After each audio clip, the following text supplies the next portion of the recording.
हम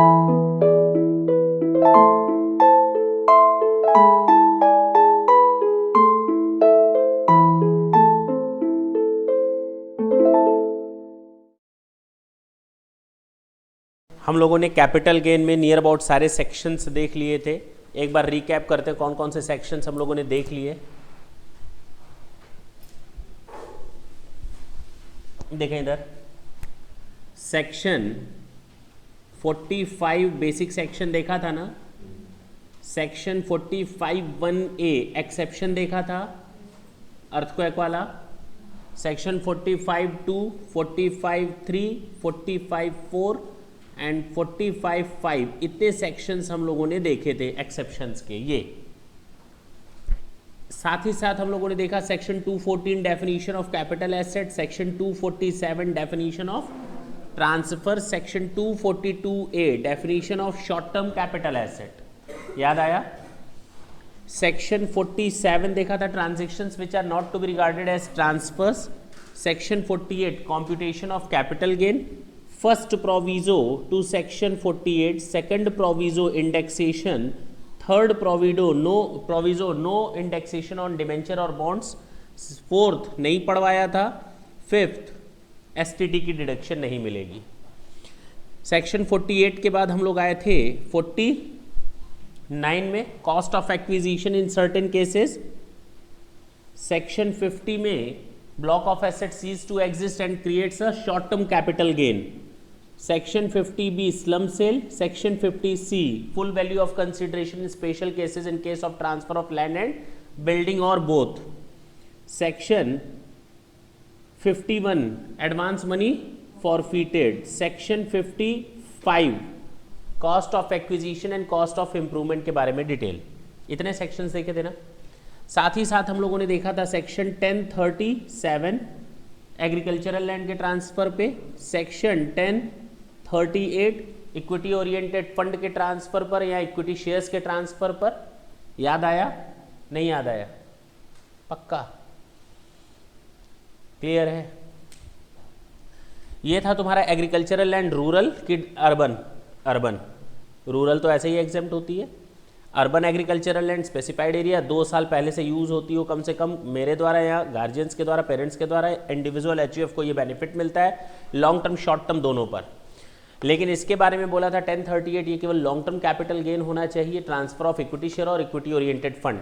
क्लियर? क्योंकि short term पर तो 15% का टैक्स रेट लगता है, मैंने चार्ट बनवाया था इसका। इतने सेक्शंस हम लोगों ने कवर किए। कोई डाउट है? अब हम लोग आज कौन सा सेक्शन कवर करेंगे? Section 54 deduction.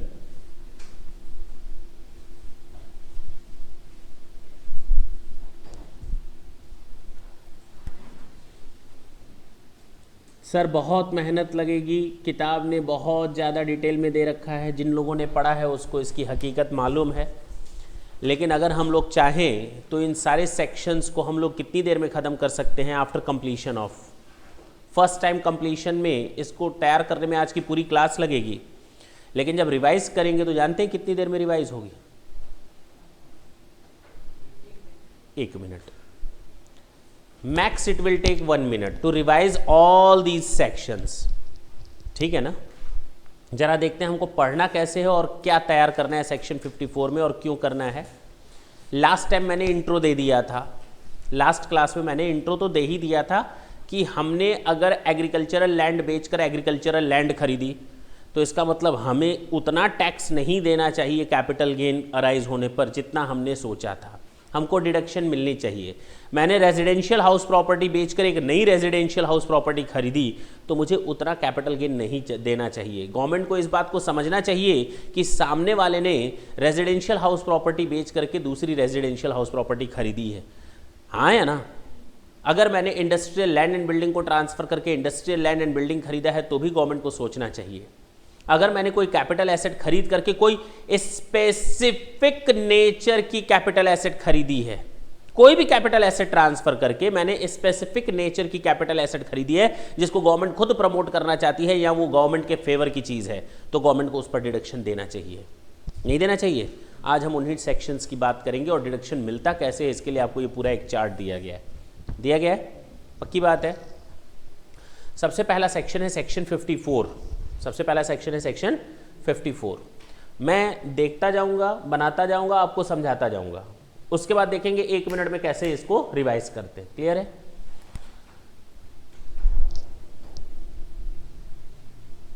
मैंने लास्ट क्लास में तुम लोग को कैपिटल गेन डिपॉजिट स्कीम के बारे में बता दिया था। भूल गए? भूल गए? कैपिटल गेन डिपॉजिट स्कीम के बारे में मैंने कहानी तो बता ही दी थी। अभी मैं फिर आएगा तो फिर बताता हूं, थोड़ा समराइज वे में बताऊंगा। First section is your section 54, है ना? ये सेक्शन एप्लीकेबल होता है इंडिविजुअल एंड एचयूएफ पर। किस पर? एसएससी। जब मैं पढ़ाई करता था तो एक बार एक क्वेश्चन आया, ये था सेक्शन 54B से रिलेटेड। मैं डिडक्शन सॉल्व कर रहा था जब मैं आईपीसीसी में था, मीन्स उस समय सीए इंटर कहा जाता था। अब मैं हैरान और परेशान, सोचो आंसर मैच ही ना करे। मैं बहुत परेशान कि आखिर रीज़न क्या है। एक मतलब ये समझ लो 10 से 12 घंटे मैंने पूरे तबाह कर दिए उस पर, नहीं समझ में आया। सॉल्यूशन दिया था तब भी नहीं समझ में आया। 2 दिन बाद फिर बैठा मैं, तब समझ में आया कि गलती आदमी कहाँ करता है, कितनी माइन्यूट मिस्टेक करता है। ज़रा देखें, सेक्शन 54B के आगे लिखा है द एसएससी मस्ट बी, लिखा है ना, लेकिन वो जो क्वेश्चन दिया था वो दिया था ए लिमिटेड, और मैं उसको डिडक्शन दे रहा था। पॉसिबल कैसे? क्वेश्चन में ए लिमिटेड है, means the question is just talking about a company and the company is not an eligible SSC to get the deduction thereof. हाँ है ना? और मैं उसको डिडक्शन पे डिडक्शन दिए जा रहा हूँ, और मैं सोच रहा हूँ मिल क्यों नहीं रहा। अब बात समझ में आई? कहने का मतलब यह है कि हर एक पॉइंट, इसका हर एक पॉइंट बहुत इंपॉर्टेंट रोल प्ले करेगा। ये नहीं है कि क्वेश्चन देखा, अच्छा एग्रीकल्चरल लैंड को बेचकर एग्रीकल्चरल लैंड खरीदा, दे दो डिडक्शन। अरे नहीं, सबसे पहले आप देखोगे कौन सा सेक्शन लगेगा, किस एसएससी को अवेलेबल होगा, ये जरूर देखेंगे। साथ ही साथ जो तीसरा पॉइंट दिया है लॉन्ग टर्म कैपिटल एसेट या शॉर्ट टर्म कैपिटल एसेट, ये और भी बड़ा इंपॉर्टेंट रोल प्ले करता है। अब बात समझ में आई? तो हर एक पॉइंट यहां का बहुत इंपॉर्टेंट है, ढंग से देखेंगे। ये समराइज्ड है, हर एक सेक्शन के लिए किताब ने पूरे 2-2 पन्ने खराब किए हुए हैं और डिटेल में कहानी समझाई हुई है। बेटर ये है कि आज यहाँ से जाएंगे, घर पे एक बार उस स्टोरी को आप पढ़ेंगे, कुछ नहीं छूटेगा, केवल स्टोरी पढ़ते चले जाना है। सारे सेक्शंस में एक जैसी स्टोरी है, केवल एसएससी चेंज हो जाएगा, सेक्शन चेंज हो जाएगा और कैपिटल एसेट चेंज हो जाएगी, उसका नेचर चेंज हो जाएगा, बस। स्टोरी सबकी मोर और लेस सेम है। Now what about SSC? Under section 54 the assessee must be, yes, individual और एचयूएफ। सेक्शन 54 इंडिविजुअल और एचयूएफ पर एप्लीकेबल होता है, यानी eligible SSC, individual and HUF है। इनको कौन सा कैपिटल गेन मिला था कि इनको सेक्शन 54 की छूट दी गई? इन्होंने ट्रांसफर किया था रेजिडेंशियल हाउस प्रॉपर्टी। क्या ट्रांसफर किया था? Residential house property. कौन सी एसेट्स है? Asset, residential house property transfer किया था। हाँ है ना? लॉन्ग टर्म या शॉर्ट टर्म? जरा देखें तो eligible asset must be long term only. ढंग से देखें, नेचर क्या है एसेट्स का? क्या है? Long term. बोलो ना, पक्का? अगर किसी एसएससी ने, चाहे वो इंडिविजुअल हो या एचयूएफ हो, उसने अपनी रेजिडेंशियल हाउस प्रॉपर्टी जो कि लॉन्ग टर्म नेचर की थी ट्रांसफर किया, और ट्रांसफर करने के बाद उसने न्यू एसेट खरीदी। जानते हो न्यू एसेट क्या खरीदी? Residential house property. एक रेजिडेंशियल हाउस प्रॉपर्टी बेचकर उसने दूसरी रेजिडेंशियल हाउस प्रॉपर्टी खरीदी, और जो उसको लॉन्ग टर्म कैपिटल गेन हुआ था उसकी डिडक्शन मिलनी चाहिए या नहीं? जेन्युइन है भाई। मैं ये पेन बेच करके दूसरी पेन खरीदूं तो क्या यहां पर मेरा इंटेंशन कुछ कमाने का था क्या? नहीं। पक्की बात है ना? तो अगर मैं एक रेजिडेंशियल हाउस प्रॉपर्टी बेचकर दूसरी रेजिडेंशियल हाउस प्रॉपर्टी खरीदता हूं, एक सिटी से दूसरे सिटी या सेम सिटी, कोई फर्क नहीं पड़ता, तो हमको ये डिडक्शन मिलेगी। यानी ये डिडक्शन कब मिलेगी, कब बोलोगे मुंह से sir section 54 would be applied, when an assessee is an individual और HUF and if he transfers its long term capital asset being a residential house property and invested his fund to purchase a new residential house property। Purchase, क्या हम घर को केवल खरीदते हैं या बनवाते भी हैं? बोलो ना, कितना समय दे दें? क्या एक दिन का काम होता है घर को खरीदना बनवाना? 2 महीने का काम होता है ना। कहा गया इस नई एसेट को खरीदने बेचने के पहले, पुरानी एसेट्स को बेचने के 1 साल पहले नई एसेट खरीद चुका हो। ऐसा थोड़ी पहले घर बेच दिया, सारा सामान मेन रोड पर रख दिया और दांत दिखा रहे हैं। ऐसा थोड़ी होगा कि पूरा घर बेच करके पहले सड़क पर आ जाओ फिर नया घर बनवाएंगे।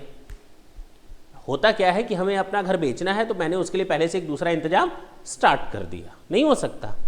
तो घर बेचने के 1 साल पहले आपने नया घर बनवाया या खरीदा, या आने वाले 2 साल के अंदर जब बेचा है उसके बाद के 2 साल के अंदर आपने नया घर खरीद लिया, या अगर बनवा रहे हैं तो 3 साल का समय मिलेगा। देखो तो कितना क्लियर कंसेप्ट है। बेचने के पहले 1 साल के अंदर खरीद लिया हो, या बेचने के बाद 2 साल के अंदर खरीद लिया हो, या बेचने के बाद 3 साल के अंदर तक बनवा लिया हो, कंस्ट्रक्ट करवा लिया हो, तो ये बिल्डिंग बन गई ना। ठीक, ये है टाइम पीरियड। तो उसको डिडक्शन मिलेगी, उसको डिडक्शन मिलेगी। जानते हो कितनी डिडक्शन मिलेगी? मैंने 10 लाख रुपए में घर बेचा, सेल कितने में किया, और मुझे इस पर प्रॉफिट हुआ था 2 लाख रुपए। कितना प्रॉफिट हुआ था? ठीक है ना। Long term capital gain arise हुआ था 2 लाख। मैंने नया घर खरीदा है 6 लाख रुपए में। बताओ मुझे छूट कितनी मिलनी चाहिए? पूरा कैपिटल गेन या इन्वेस्टमेंट, जो दोनों में से कम हो, जो दोनों में से कम हो। कैपिटल गेन और investment whichever is less. Capital gain और investment whichever is less, यानी हमको जितना भी फायदा हुआ था मैंने एक तरह से वो इन्वेस्ट कर दिया। तो यहां पर हमको डिडक्शन मिलेगी कैपिटल गेन और investment whichever is less. Clear है? नहीं? अब फिर से इसको देखा जाए। देखें, सेक्शन 54 इंडिविजुअल एचयूएफ पर लॉन्ग टर्म कैपिटल एसेट होनी चाहिए। रेजिडेंशियल हाउस था, रेजिडेंशियल हाउस खरीदा और 1 साल पहले, 2 साल बाद या 3 साल के अंदर बनवा लिया। कितना एग्जेम्प्ट हो जाएगा? इन्वेस्टमेंट और capital asset whichever, capital gain whichever is less. लेकिन अगर आपने सरकार को मूर्ख बनाने की सोची तो आपने घर तो बनवा लिया या खरीद लिया, सरकार से छूट ले ली, और छूट लेने के बाद सरकार जैसे ही मुड़ी या जैसे ही काम खत्म हुआ वैसे ही मैंने तपाक से इस घर को बेच दिया। सरकार को मूर्ख बनाया है? नहीं।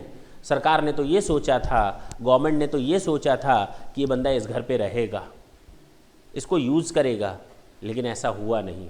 तो गवर्नमेंट ने कहा ना, रिवोक कर लिया जाएगा सेक्शन, रिवोक कर लिया जाएगा सेक्शन, आपके ऊपर टैक्स लगा दिया जाएगा जितना कि आपको माफ़ किया गया था अगर आपने इस घर को 3 साल के अंदर बेच दिया तो। यानी कम से कम कितने साल होल्ड करना है उस घर को? 3 साल होल्ड करना है। अगला पॉइंट देखें, रिवोकेशन ऑफ सेक्शन लिखा हुआ है, transfer within 3 years of acquisition. हाँ या ना? तो रिवोक हो जाएगा if transfers within 3 years। बोले भाई, लास्ट पॉइंट देखें क्या लिखा है, सीजीडीएस स्कीम ना, क्या लिखा है? सीजीडीएस। बच्चे ने कहा सर एक और लिखा हुआ है रिवोकेशन का स्टेटस क्या रहेगा। अगर 3 साल के अंदर कोई एसेट ट्रांसफर की जा रही है, अगर नई एसेट थी, नई एसेट 3 साल के अंदर ट्रांसफर की जा रही है और कैपिटल एसेट है हाउस प्रॉपर्टी, तो 3 साल कम से कम मैं रखता तो 3 साल बाद वो लॉन्ग टर्म कैपिटल एसेट होता। लेकिन अगर 3 साल के अंदर अगर ट्रांसफर कर दिया गया तो कौन सा कैपिटल गेन होगा? सोचना क्या है इसमें, सोचना क्या है? अगर 3 साल 36 महीने के पहले ही अगर आपने ट्रांसफर किया तो वो शॉर्ट टर्म कैपिटल गेन होगा ना। चलिए लास्ट, सीजीडीएस स्कीम क्या एप्लीकेबल है? यस। पूछो क्यों? अब जरा देखते हैं ये सेक्शन क्या था, सेक्शन 54। अगर कोई इंडिविजुअल या एचयूएफ जिसके पास अपना कैपिटल एसेट क्या था, residential house property, long term nature का था, उसको बेच करके नया रेजिडेंशियल हाउस प्रॉपर्टी खरीदा तो उसको सेक्शन 54 में डिडक्शन मिलेगा। कितना मिलेगा? कैपिटल गेन और investment whichever is less, हाँ या ना। और नया घर जो खरीदा है 3 साल तक उसको बेचना नहीं है, अगर वो बेच देता है तो रिवोकेशन हो जाएगा और रिवोकेशन स्टेटस होगा शॉर्ट टर्म कैपिटल गेन। हाँ, क्या इस सेक्शन पर हमको कैपिटल गेन डिपॉजिट स्कीम की बेनिफिट मिलती है? यस। क्या करना पड़ता है इस स्कीम में, जरा ढंग से देखेंगे। ये कैपिटल गेन डिपॉजिट स्कीम है क्या? अगर कोई एसएससी ने मकान बेचा और उसने कहा हम 3 साल के अंदर बनवा लेंगे, साल कौन सा था? 31 मार्च 2014। इसके प्रीवियस ईयर 13-14 में उसने बेचा, उसको अपनी आईटीआर दाखिल करनी है, इनकम टैक्स रिटर्न दाखिल करनी है। मान लेते हैं 31 जुलाई 2014 इज द लास्ट डेट। क्या इन 3 महीनों में वो घर बनवा लेगा? सरकार ने तो 3 साल का समय दिया हुआ है। कितने साल का समय दिया हुआ है?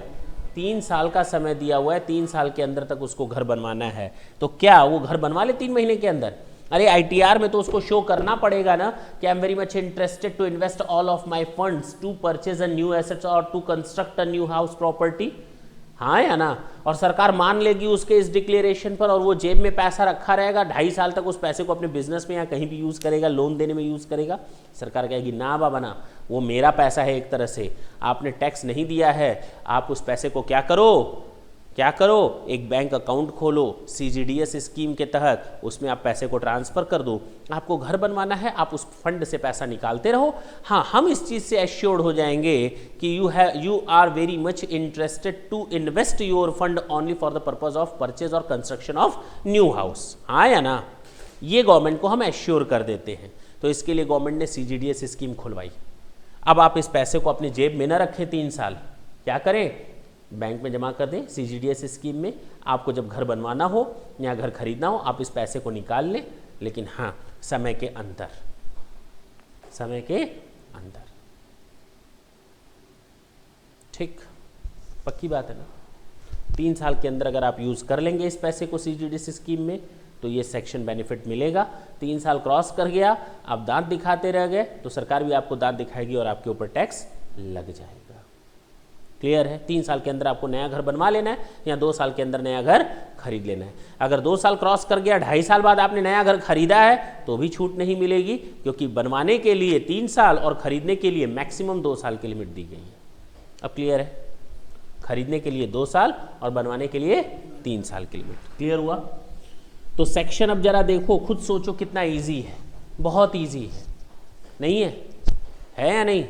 कि कोई एसएससी है जिसके पास कोई हाउस प्रॉपर्टी था, रेजिडेंशियल हाउस प्रॉपर्टी था, लॉन्ग टर्म नेचर का था, वो एसएससी इंडिविजुअल या एचयूएफ, उसने उस रेजिडेंशियल हाउस प्रॉपर्टी को बेच करके नया रेजिडेंशियल हाउस प्रॉपर्टी खरीदा। कब खरीदा? बेचने के बाद, बेचने के पहले 1 साल के अंदर, या बेचने के बाद 2 साल के अंदर खरीद लिया, या बेचने के बाद 3 साल के अंदर तक बनवा लेता है, तो उसको इस सेक्शन में डिडक्शन मिलेगी। कितनी मिलेगी? कैपिटल गेन और investment whichever is less. हाँ, जो नया घर खरीदेगा या बनवाएगा उसको 3 साल तक वो ट्रांसफ़र नहीं कर सकता, लेकिन अगर ट्रांसफ़र कर देता है तो short term capital gain arise हो जाएगा, रिवोकेशन स्टेटस आ जाएगा। कैपिटल गेन डिपॉजिट स्कीम लगती है? हाँ बिल्कुल लगती है। क्लियर हुआ? That was your first section. Same इसी तरह की कहानी आपकी सेक्शन 54B में है, सेम यही। कहता क्या है ये सेक्शन कि अगर आपके पास कोई एग्रीकल्चरल लैंड है, आपने इस एग्रीकल्चरल लैंड को बेच करके एग्रीकल्चरल लैंड ही खरीदी है, एसएससी होना चाहिए केवल कौन? इंडिविजुअल।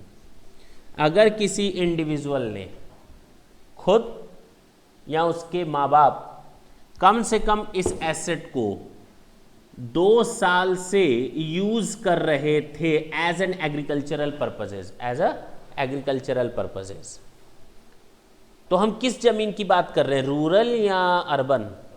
अर्बन की बात हो रही है। रूरल तो आता ही नहीं, कैपिटल गेन तो लगता ही नहीं। कैपिटल गेन कैलकुलेट तब करोगे जब कैपिटल एसेट का ट्रांसफर होता है।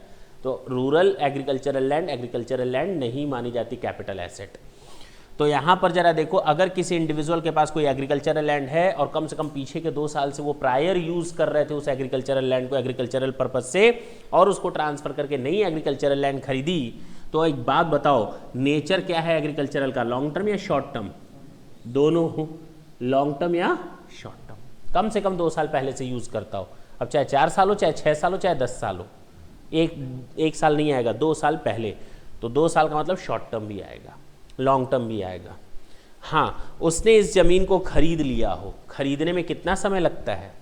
2 साल का समय।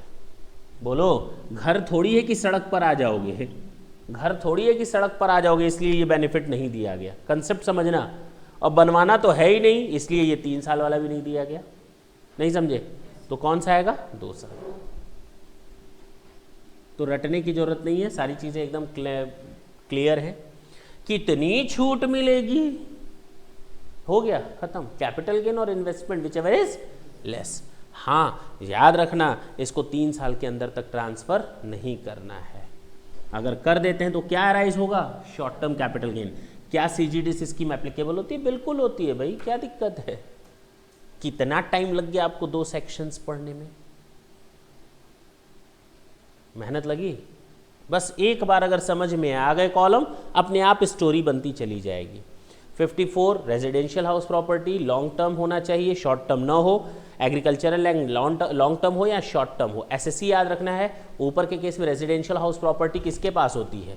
रेजिडेंशियल वर्ड यूज किया गया है, रेजिडेंशियल जिसपे कोई रहता हो। क्या कंपनी रहती है कहीं पर? क्या कंपनी सड़क पर आ जाएगी? कंपनी तो कागज में रहती है, हाँ या ना? अच्छा, पार्टनरशिप फॉर्म सड़क पर आ जाएगी, इसीलिए तो उनको ये बेनिफिट नहीं दिया। रेजिडेंशियल का मतलब रिजाइड करना। रिजाइड कौन करता है? Human being. ह्यूमन बीइंग में क्या आएगा? इंडिविजुअल और एचयूएफ। अब बात समझ में आई? क्लियर है? एग्रीकल्चरल लैंड भी इंडिविजुअल के नाम से होनी चाहिए। दोनों में फर्क समझ में आया? अब ये नहीं कि रेजिडेंशियल है तो चलो कंपनी लिख दे। अरे रेजिडेंशियल में कंपनी कहाँ से आ जाएगा? क्लियर है ये दोनों? एक बार आराम से पढ़े फिर बताएं हमको।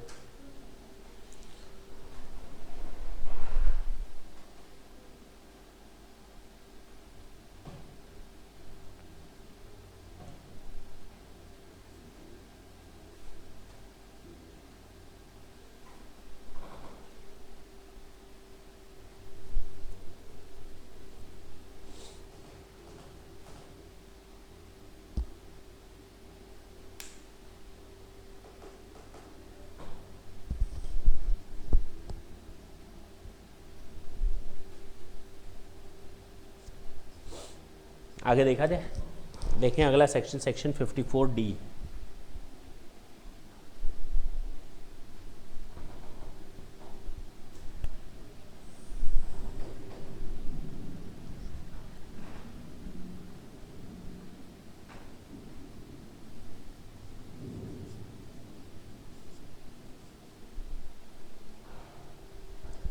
मैंने बताया था residential house property, agricultural land. अब देखिए इंडस्ट्रियल लैंड एंड बिल्डिंग, ठीक है, लिखा हुआ है आगे इंडस्ट्रियल पर्पसेस। अब इंडस्ट्रियल तो क्या केवल इंडिविजुअल इंडस्ट्री चलाता है? क्या केवल एचयूएफ इंडस्ट्री चलाता है? कंपनी इंडस्ट्री नहीं चलाती, पार्टनरशिप फॉर्म इंडस्ट्री नहीं चलाती, सारे एसएससीज। तो एनी एसएससी। रटने की बिल्कुल जरूरत नहीं है। बच्चे खूब रोते हैं कि कैसे तैयार होगा, रोने की जरूरत नहीं है, कोरिलेट कर ले, आपका 1 मिनट के अंदर तैयार है। अच्छा, मेरे पास कौन सी बिल्डिंग थी? Industrial land and building.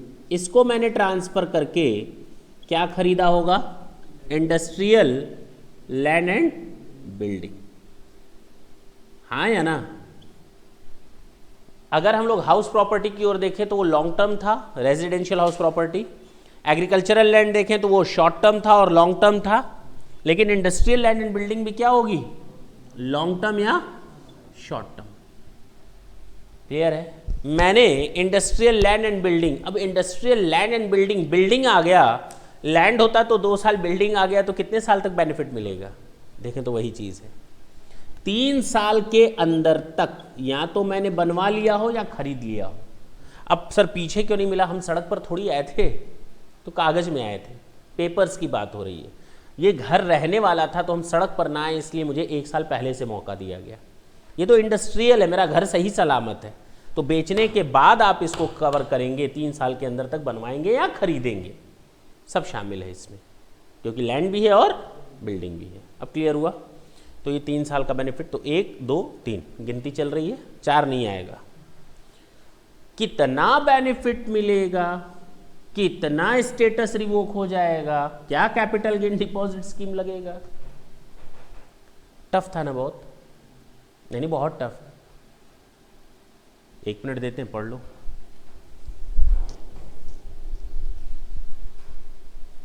खूब मेहनत लगती है इसमें।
आगे चले। Section 54, section 54B, section 54D, section 54EC। आप रेजिडेंशियल हाउस प्रॉपर्टी ट्रांसफर कर रहे थे, आप एग्रीकल्चरल लैंड ट्रांसफर कर रहे थे, आप industrial land and building transfer कर रहे थे। अब आप कुछ भी ट्रांसफर करो, वर्ड देखें क्या लिखा हुआ है, any transfer after 31st of March 2000, कोई भी एसेट ट्रांसफर करो, एनी एसेट, कब? After 31st March 2000। किस नेचर की? केवल लॉन्ग टर्म नेचर की। कौन से एसएससीज हैं इसमें? सारे एसएससीज हैं। यानी कोई भी एसएससी कोई भी कैपिटल एसेट ट्रांसफर करे, ठीक है, ये हो ये हो ये हो या जय हो, सॉरी, ये हो ये हो ये हो या कोई भी एसेट हो, कोई भी कैपिटल एसेट हो, अगर वो लॉन्ग टर्म की और ट्रांसफर करता है, कब ट्रांसफर करता है? आफ्टर 31st March 2000, यानी 1 अप्रैल 2000 से स्टार्ट होगा। क्या खरीदता है? वो परचेस करेगा स्पेसिफिक एसेट्स, क्योंकि उसके पास खरीदने के लिए कुछ बचा ही नहीं। वो नहीं चाहता कि हम रेजिडेंशियल हाउस प्रॉपर्टी बेच करके रेजिडेंशियल हाउस प्रॉपर्टी खरीदें, वो नहीं चाहता कि एग्रीकल्चरल लैंड बेच करके एग्रीकल्चरल लैंड खरीदें, वो नहीं चाहता कि इंडस्ट्रियल लैंड एंड बिल्डिंग बेच करके हम इंडस्ट्रियल लैंड एंड बिल्डिंग खरीदें, वो चाहता है कुछ और खरीदना, या वो अपने पैसे को इन्वेस्ट करना चाहता है। तो उसके लिए कहा गया, अगर वो एसएससी छूट पाना चाहता है, डिडक्शन पाना चाहता है, तो उसको हम एक मौका देते हैं। अगर वो नाई के, national highway authority of India के बॉन्ड खरीदे, नाबार्ड के बॉन्ड खरीदे या इलेक्ट्रिसिटी कॉरपोरेशन के बॉन्ड खरीदे। नाई, नाबार्ड और इलेक्ट्रिक कॉरपोरेशन अगर इनके वो बॉन्ड खरीदता है तो गवर्नमेंट कहती है हम आपको छूट देंगे। इधर देखिए, न्यू एसेट क्या खरीदा? बॉन्ड। किसके किसके बॉन्ड खरीदा? नाई, नाबार्ड और इलेक्ट्रिक कॉरपोरेशन। बोलो ना, अगर वो इनके बॉन्ड खरीदता है तो गवर्नमेंट कहती है yes you are very much capable to get the deduction under section 54 EC। अच्छा, कितने सालों के अंदर खरीदना पड़ेगा? अरे भैया बॉन्ड खरीदना है, बॉन्ड के लिए कई साल इंतजार नहीं करने पड़ते, वो बने बनाए मार्केट में मिलते हैं, आपको पैसा देना है, उठा करके चले आना है। ना तो ये रेजिडेंशियल हाउस प्रॉपर्टी है, ना तो लैंड है, ना तो बिल्डिंग है, आपको केवल पैसा देना है, ले लेना है। तो रिटर्न दाखिल होने के पहले खरीद लो, यानी कि 6 महीने से ज़्यादा की छूट नहीं दी गई। विदिन 6 मंथ आपको ये खरीद लेने हैं। कितने? विदिन 6 मंथ आपको ये खरीद लेने हैं। अरे जब 6 महीने की छूट मिली है तो क्या आपको CDDS स्कीम भी मिलेगी? वो तो रिटर्न दाखिल करने तक अगर आप पैसा नहीं यूज़ कर पाते हैं और आपके पास 1.5, 2, 2.5 साल अभी और मौजूद है तो गवर्नमेंट कहती है आप उस पैसे को मिसयूज़ न करें, CGDS में ट्रांसफ़र कर दें। अब कौन सा CGDS? इसमें कौन सा CGDS मिलेगा? मिलेगा? नो। अब समझ में आई कहानी? इस बॉन्ड को आप ट्रांसफ़र नहीं कर सकते। कैसे? बहुत अच्छा सेंटेंस वर्ड मैंने जो यूज़ किया ढंग से देखेंगे। ट्रांसफ़र और कन्वर्ट, ट्रांसफ़र और कन्वर्ट इनटू मनी। आप इन बॉन्ड्स को कहीं यूज़ नहीं करेंगे। आप इन बॉन्ड्स को न तो बेच पाएंगे, न किसी के सामने गिरवी रख पाएंगे ताकि आपको पैसा या लोन मिल सके। अब बात समझ में आई? ट्रांसफर और कन्वर्ट इनटू मनी और loan from security of new asset with in 3 years of acquisition. 3 साल तक नो ट्रांसफर और कन्वर्जन, नो ट्रांसफर और कन्वर्जन। कितने साल तक? With in 3 years। अब बात समझ में आई? नो ट्रांसफर और conversion into money with in 3 years। अगर ऐसा करते हैं तो जरा देखें, लिखा हुआ है लॉन्ग टर्म। अरे बॉन्ड है, बॉन्ड पे तो 12 महीने का लगता है ना सिस्टम। बॉन्ड पे कौन सा सिस्टम लगता है लॉन्ग टर्म होने के लिए? 12 महीना, 36 महीना नहीं लगता। इसीलिए ये 3 साल के अंदर इसको लॉन्ग टर्म का स्टेटस दे दिया गया। पचड़े में नहीं पड़ना, 2 महीने वाला, 6 महीने वाला, 12 महीने वाला, 15 महीने वाला, सीधे सीधे लॉन्ग टर्म। अब क्लियर हुआ क्यों? अच्छा, कितनी छूट मिलेगी? सेम। सोचना क्या, कैपिटल गेन और investment whichever is less. अब जरा चारों देखा जाए एक बार में, सारे सेक्शन से एक बार में पढ़ते हैं। अगर मेरे पास एग्रीकल्चर, अगर मेरे पास रेजिडेंशियल हाउस प्रॉपर्टी है, मेरे पास एग्रीकल्चरल लैंड है, मेरे पास इंडस्ट्रियल लैंड एंड बिल्डिंग है, अगर मैं इनको बेचकर वही खरीदता हूँ जो मैंने बेचा है, लेकिन अगर इनको बेच करके मैंने कुछ और खरीद लिया या कोई भी कैपिटल एसेट बेच करके कुछ भी खरीदा, कोई भी कैपिटल एसेट जो यहाँ नहीं भी लिखा हुआ है वो भी, अभी मैं इसको हटाऊंगा थोड़ी देर में, अगले सेक्शन में देखो सेक्शन 54 में मैंने उसको हटाना है। अभी टेंशन ना लो, केवल समझने के लिए मैंने अभी तक बताया। सुनो इधर, तो कहा गया आप कुछ भी बेचो ना, लेकिन लॉन्ग टर्म का हो। कुछ भी बेचो लेकिन लॉन्ग टर्म का हो। फर्नीचर बेचो, घर बेचो, बिल्डिंग बेचो, कुछ भी बेचो लेकिन लॉन्ग टर्म का हो। बॉन्ड बेचो, शेयर्स बेचो, कुछ भी बेचो लेकिन लॉन्ग टर्म का हो। गुडविल को बेचो, बात समझ में आई, लेकिन लॉन्ग टर्म का हो। और उससे क्या खरीदा आपने? बॉन्ड। नाई के, नाबार्ड के और इलेक्ट्रिक कॉरपोरेशन के। आप इनको 3 साल तक कोई कन्वर्जन या ट्रांसफर नहीं कर सकते। अगर कर देते हैं तो आप लॉन्ग टर्म कैपिटल गेन देना पड़ेगा। CGDS स्कीम चूंकि 6 महीने के अंदर खरीदना है इसलिए ये एप्लीकेबल नहीं होगा। कहानी समझ में आई? एक बार देख लें और।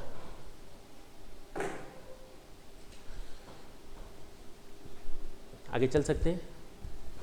द मोस्ट फालतू का सेक्शन जो सेक्शन 54F है।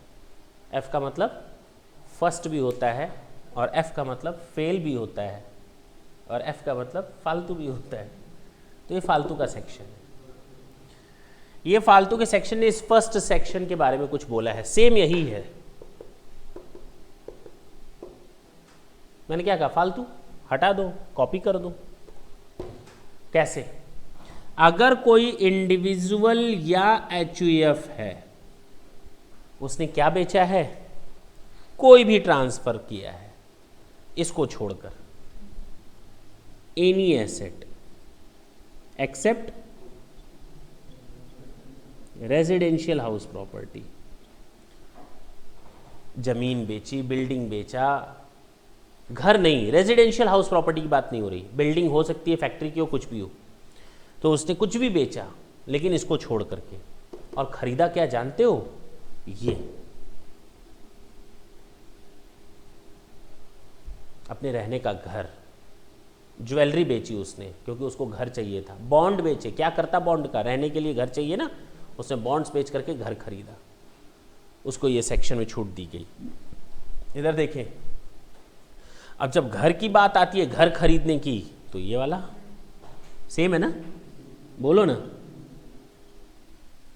कोई अंतर तो है ही नहीं, 1 साल 2 साल या 3 साल, पक्की बात है ना।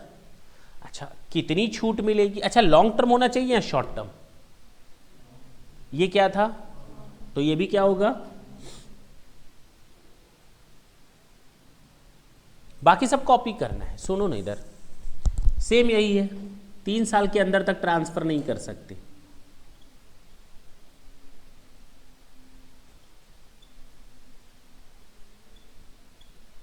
सीजीडीएस इसकी भी लगेगी लगेगी, 3 साल है। सर छूट कितनी मिलेगी? मैंने कहा ना फालतू का सेक्शन है तो फालतू की छूट भी मिलेगी। प्रपोर्शनेट छूट मिलेगी। कौन सी छूट मिलेगी? प्रपोर्शनेट, जिसको हम कहते हैं अनुपातिक। कैसे छूट मिलेगी? इतने सेल पर इतना कैपिटल गेन तो इतने इन्वेस्टमेंट पर कितना, इतनी सेल पर इतना कैपिटल गेन तो इतने इन्वेस्टमेंट में कितना, उतनी छूट ले लो। कहानी साफ है, फॉर्मूला रटने की जरूरत नहीं। प्रोपोर्शनेट का मतलब है अनुपातिक तौर पे, इतने रुपए की फुल वैल्यू ऑफ कंसिडरेशन में इतनी सेल प्राइस पर, या ये कह सकते हो इतने फुल वैल्यू ऑफ कंसिडरेशन पे, हाँ या ना। इतना अगर कैपिटल गेन हुआ है, कौन सा कैपिटल गेन हुआ होगा? Long term capital gain. इतनी सेल कंसिडरेशन पर इतना कैपिटल गेन तो इतने इन्वेस्टमेंट पर कितना, ये आपका फॉर्मूला बन गया। इसी को हम कहते हैं प्रोपोर्शनेट डिडक्शन। समझ में आई बात? खत्म है। क्या था इसमें? बस कोई भी ट्रांसफर करो लेकिन घर को छोड़कर। लेकिन एक कंडीशन इसमें जो है the most most most most most most important, जरा ढंग से देखें।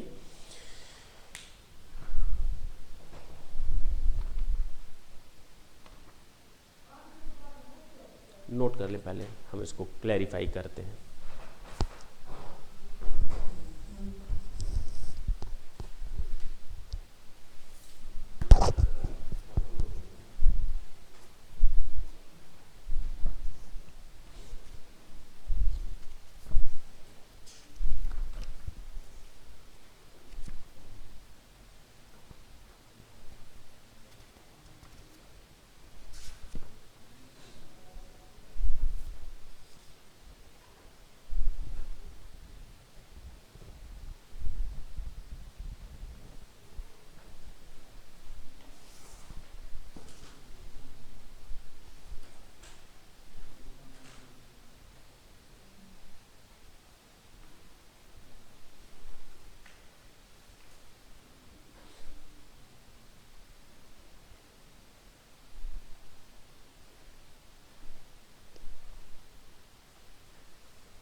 चलिए,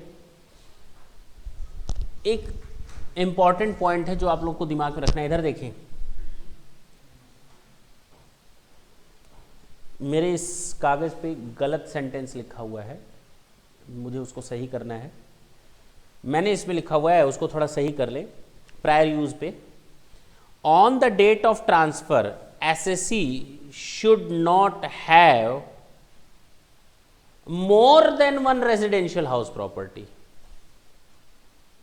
एनी रेजिडेंशियल हाउस प्रॉपर्टी काट दें, should not have more than one residential house property.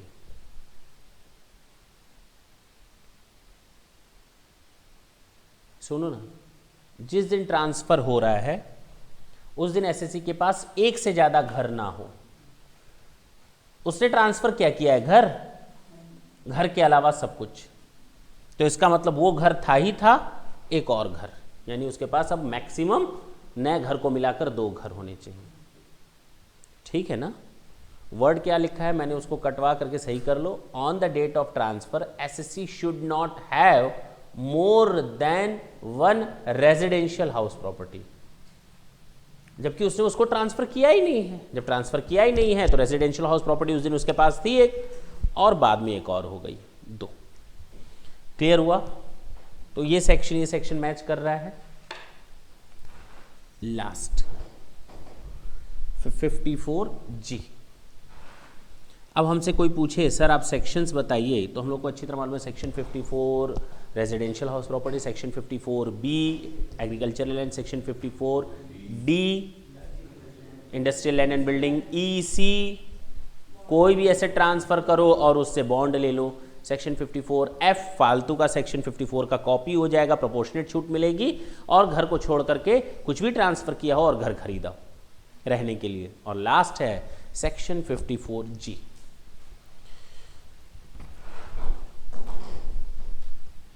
चलिए, ये जानते हो सेक्शन क्यों लाया गया सेक्शन 54G? एक बार शीला दीक्षित ने फरमान जारी किया था दिल्ली में कि बहुत पॉल्यूटेड हो गई है सिटी, जितने भी अब शहर में इंडस्ट्रीज़ हैं उनको यहाँ से शिफ्ट करो, अर्बन से रूरल एरिया में ले जाओ, शहर में बहुत ज़्यादा पॉल्यूशन हो गया है। ठीक है ना? सांस लेना मुश्किल था वहाँ पे। नियर अबाउट 18,000 कुछ इंडस्ट्रीज़ वहाँ से शिफ्ट हुई थी। कितनी? 18,000 के आसपास, अर्बन एरिया से निकल करके रूरल एरिया में। उन्होंने अपनी पूरी, अब शिफ्ट कैसे हुआ था, हनुमान तो थे नहीं कि ज़मीन उठाया और वहाँ से मुंह फुला कर ले गए और वहाँ रख दिया। बिल्डिंग को हाथ पे ले करके तो लेकर जा नहीं सकते, बात समझना, नहीं कर सकते ना। बोलते क्यों नहीं कर सकते। ना हम ज़मीन ले जा सकते हैं ना बिल्डिंग ले जा सकते हैं। हम उनको सेल करेंगे और वहाँ पर नई बिल्डिंग और बिल्डिंग खरीदेंगे या ज़मीन खरीदेंगे या कंस्ट्रक्शन करवाएंगे। वर्कर्स को क्या उठा कर ले जाएंगे, चलो चलो अब नहीं छोड़ेंगे तुमको।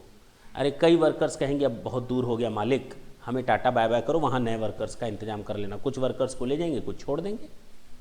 बोलो हाँ या ना?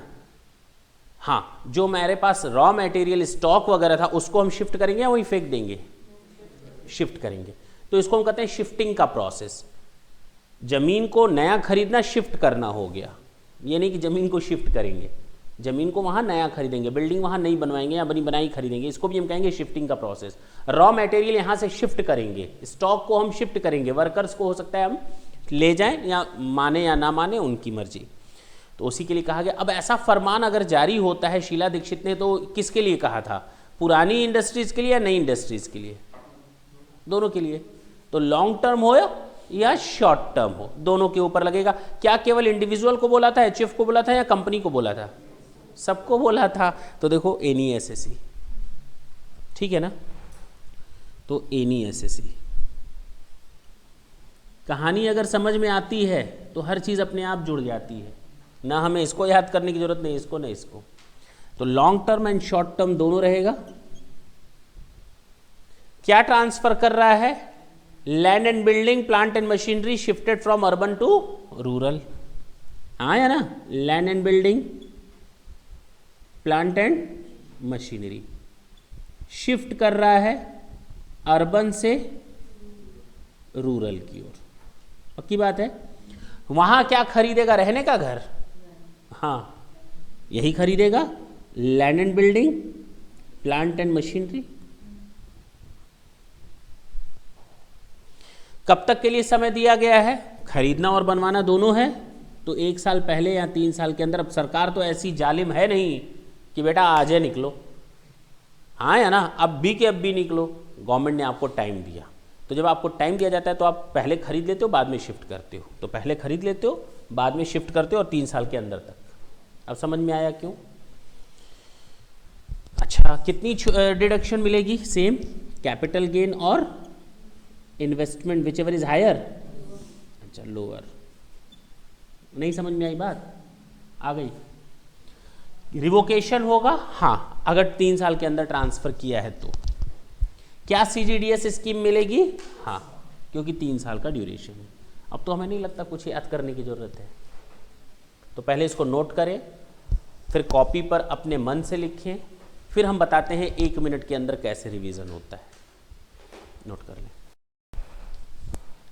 अब जरा देखा जाए कि सर 1 मिनट में कैसे कवर हो सकते हैं ये सारे सेक्शंस। देखा जाए।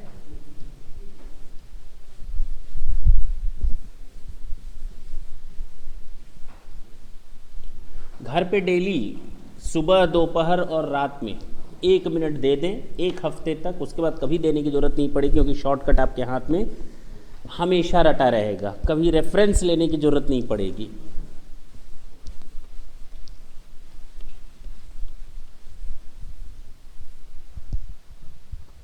सबसे पहले सेक्शन 54 इंडिविजुअल एंड एचयूएफ पर लगता है, पूरा लिखने की ज़रूरत नहीं है।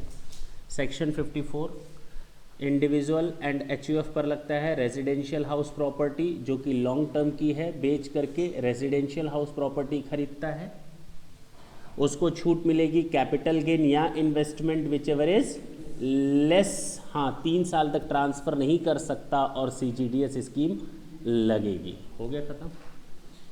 अच्छा, सेक्शन 54 बी की बात करते हैं। किसी भी इंडिविजुअल जिसके पास एग्रीकल्चरल लैंड है जो लॉन्ग टर्म या शॉर्ट टर्म 2 साल से यूज़ हो रही है कम से कम, और बेच करके एग्रीकल्चरल लैंड खरीदता है, तो उसको छूट मिलेगी, कैपिटल गेन और इन्वेस्टमेंट 3 साल और सीजीडीएस स्कीम लगेगी। सेक्शन 54 डी की बात करते हैं। बोल तो दिया, बोल दिया, बोल दिया। सेक्शन 54 डी की बात करते हैं। अगर आपके पास इंडस्ट्रियल लैंड एंड बिल्डिंग है, आप उनको बेच करके इंडस्ट्रियल लैंड एंड बिल्डिंग खरीदते हो, लॉन्ग टर्म है या शॉर्ट टर्म है। इंडस्ट्रियल लैंड एंड बिल्डिंग किसी के पास भी हो सकती है, बेच करके अगर इंडस्ट्रियल लैंड एंड बिल्डिंग खरीदता है तो उसको छूट मिलेगी, कैपिटल गेन और investment whichever is less, 3 साल तक ट्रांसफ़र नहीं कर सकता, और हाँ, सीजीडीएस स्कीम लगती है। सेक्शन 54 ईसी की बात करते हैं। अगर कोई भी एसएससी है, उसने कोई भी ट्रांसफ़र किया है 31 मार्च 2000 के बाद, चाहे वो लॉन्ग टर्म हो या केवल लॉन्ग टर्म हो, केवल लॉन्ग टर्म हो, और नई एसेट वो खरीदता है नाई के बॉन्ड, क्या खरीदता है?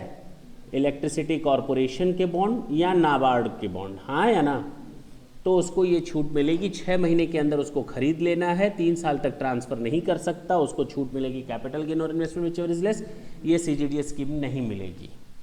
अब बात करते हैं हम लोग सेक्शन 54 एफ, फालतू का सेक्शन है, सेम वही कॉपी करना पड़ेगा। इंडिविजुअल एचयूएफ है, उसने रेजिडेंशियल हाउस प्रॉपर्टी खरीदी, लेकिन उसने कुछ भी ट्रांसफ़र करके उसने रेजिडेंशियल हाउस प्रॉपर्टी खरीदी है, लॉन्ग टर्म नेचर की होनी चाहिए, छूट मिलेगी उसको प्रोपोर्शनेट। कितनी छूट मिलेगी? 3 साल के अंदर तक ट्रांसफ़र नहीं कर सकता और सीजीडीएस स्कीम मिलेगी। क्लियर है? चलो, सेक्शन 54 जी कहता है कोई भी एसएससी है, अगर उसने कोई भी एसेट ट्रांसफ़र की है जो इंडस्ट्रियल शिफ्टिंग के दौरान है, land and building, plant and machinery, और शिफ्टिंग करके उसने नई एसेट खरीदी है industrial land and building and plant and machinery, long term हो या शॉर्ट टर्म हो, उसने नई एसेट खरीदी है नई जगह पर, तो उसको छूट मिलेगी कैपिटल गेन और investment whichever is less, 3 साल तक ट्रांसफ़र नहीं कर सकता, सीजीडीएस स्कीम मिलेगी। केवल अगर हम मन में सोचें और इस तरह से शॉर्टकट बनाते रहें दिन में 3 बार, सुबह उठने के बाद 1 मिनट लगेगा बनाने में, दोपहर में खाना खाने के पहले और रात में सोने जाने से पहले, 1 हफ्ते तक मेहनत करनी है। आपका हमेशा ये 24 घंटे तैयार रहेगा, कभी भूलेगा नहीं। और जहां आप लोगों ने हफ्ते 10 दिन इसको छोड़ दिया, उसके बाद इसको रीकैप करने में आपको पूरा दिन देना पड़ेगा। तो वो दिन पूरा ना जाए, मुश्किल से 5 मिनट जाएंगे 5 दिन के अंदर, कितने जाएंगे, लेकिन हमेशा के लिए रिटेन हो जाएगा। ठीक है ना? वो हम जानते होगा नहीं घर पे, वो अभी मैंने बोल दिया, वो घर जाकर सब टाइम फेस। यहाँ तक कोई दिक्कत है तो बोलो। बिल्कुल नोट करें, इसको नोट करने की ज़रूरत नहीं है, वो मैंने टेक्निक बताई, इस तरह से ही होगा। नहीं, कोई अच्छा नहीं रहेगा। एक सेक्शन है सेक्शन 50D, जो मैंने अभी पढ़ाया नहीं, ज़रा देख ले। मैंने आपको पढ़ाया था section 50, section 50B slum sale, section 50C full value of consideration in specific cases of transfer of land and building और बोथ। सेक्शन 50D कहता है अगर किसी केस में, बस 2 लाइन की बात है, अगर किसी केस में हमको फुल वैल्यू ऑफ कंसिडरेशन या सेल कंसिडरेशन डिटर्मिनेबल ना हो तो क्या करेंगे। अगर किसी केस में सेक्शन 50 कैपिटल डी बोलता है कि अगर किसी भी एसेट के ट्रांसफर पर हम फुल वैल्यू ऑफ कंसिडरेशन ना जान पाए तो तुम लोग बताओ कॉमन सेंस क्या बोलता है। Fair market value would be your full value of, जहां पर एसर्टेनेबल ना हो क्या फुल वैल्यू ऑफ कंसिडरेशन, तो फेयर मार्केट वैल्यू को आप बेस ले लेंगे, दैट्स इट। बस इससे ज़्यादा ये सेक्शन कुछ नहीं बोलता। एक हेल्प दे दी गई है इस सेक्शन के थ्रू ताकि जो डिस्प्यूट होते रहते हैं वो डिस्प्यूट्स अराइज ना हो, कि अगर कोई एसेट जिसकी full value of consideration ascertainable नहीं है, डिटर्मिनेबल नहीं है, डिटरमाइन नहीं कर पा रहे, तो उस केस में full value of consideration would be the fair market value of the asset as on the date of the transfer, as on the date of the transfer, जिस डेट में वो एसेट ट्रांसफर की गई है उस date पर उसकी जो फुल वैल्यू ऑफ कंसिडरेशन क्या मानी जाएगी, fair market value, that's it. Clear है। ये कौन सा सेक्शन था, सेक्शन 50D। यहां तक कोई भी टेंशन हो, दिक्कत हो, पूछ सकते हैं, नहीं है, पक्का। थैंक यू बच्चों।